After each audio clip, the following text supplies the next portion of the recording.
Hi, this is Dan Wickwire here. In this session, I'll be talking about question number 48 in my book, 200 Questions About the Bible and the Qur'an. The question is this: is God's character and behavior ever capricious or whimsical? The Bible would say no, but the Qur'an would say yes to this question.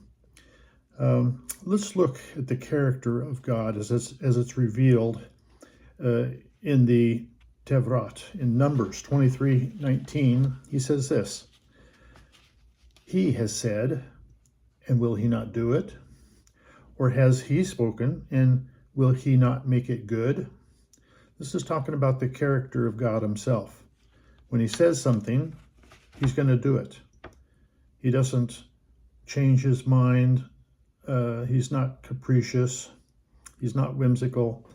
When he says something, he sticks to his word and he does exactly what he says he will do. Deuteronomy 7:9 in the Tevrat. Therefore know that the Lord your God, he is God, the faithful God who keeps covenant and mercy for 1,000 generations. When God makes a covenant with mankind, when he makes a promise, he keeps it. For how long? 1,000 generations. In other words, infinity. That's because he is the faithful God. Faithfulness is one of his attributes or one of his characteristics. Deuteronomy 32:4. He is the rock. His work is perfect. For all his ways are justice. A God of truth and without injustice, righteous and upright is he. He's the rock. He's solid. He's the truth. He sticks to the truth. Truthfulness is dependable. You can depend on what God says. He's not unjust. He's without injustice. He's righteous and upright.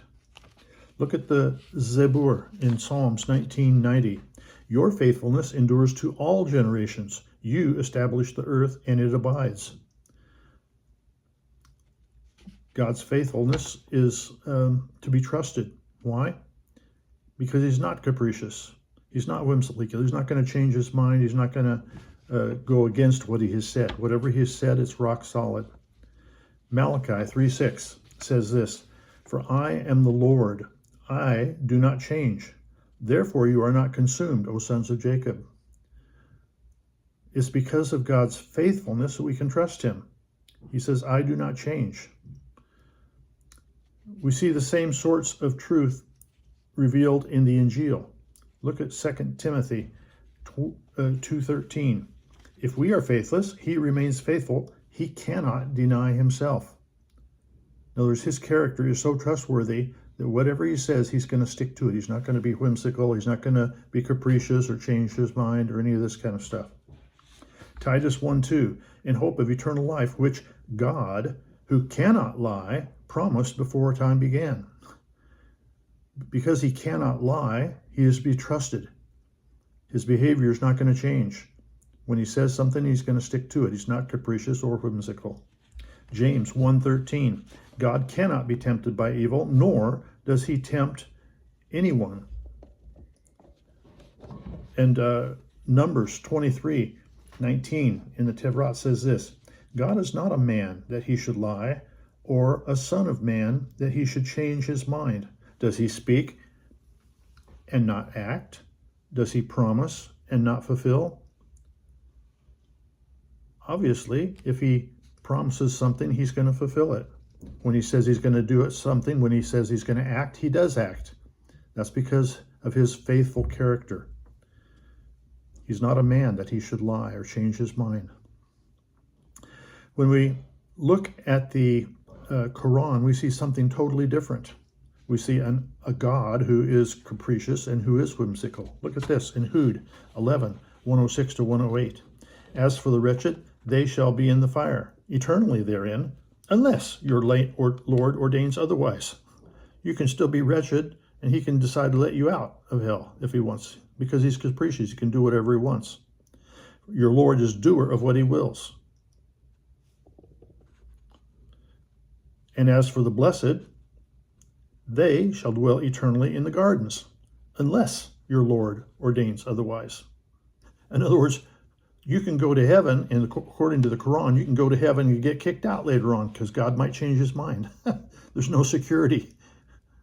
You don't know if you're going to be stuck in hell forever. You don't know if you could be kicked out of heaven because he's capricious. He could do whatever he wants unless your Lord ordains otherwise. Look at Hajj 22:14. Surely Allah does whatever he pleases. He's kafli. Kaf, that's the word there. That means whimsical. He can do whatever he wants. Ankebut 29:21. He punishes whom he wills and shows mercy to whom he wills. Again, it's kaf. He can do whatever he wants. Fatur 35:8. Allah verily misleads whom he wills and guides whom he wills. Surah 42:49-50. He creates whatever he wills. He makes barren whom he will. 48:14. He may pardon whomever he will and punish whomever he will. It doesn't matter if it's righteous or not. He can do whatever he wills. He's not stuck to a standard. But the faithful God, Yahweh, he keeps covenant to 1,000 generations. Whatever he says, whatever his standard is, he sticks to the standard and he goes by what his word is. Burush 85:16. Doer of whatever he wills. Look at Isaiah 46:10 in the Nebim. I, that is God, I declare the end from the beginning, from ancient times, and what is still to come. I say my purpose will stand, and all my good pleasure I will accomplish. When God speaks something, he sticks to his word. That's because God is the Alpha and the Omega, the beginning and the ending. Revelation 1:8. It says this, I am the Alpha and Omega, the beginning and the ending. Who is the Alpha and Omega? It's Jesus Christ himself. Revelation 22:6, last chapter of the Bible. These words are trustworthy and true. The Lord, the God who inspired the prophets, sent his angels to show his servants the things that must soon take place. So whatever God says is going to take place, it's going to happen. It's not going to change. He's not whimsical. He's not capricious. He sticks to his word. Whatever he says is going to happen, is going to happen. He's true to his word. He's true to his character. So the question is this. Is God's character and behavior ever capricious or whimsical? No, in the Bible, but yes, in the Quran.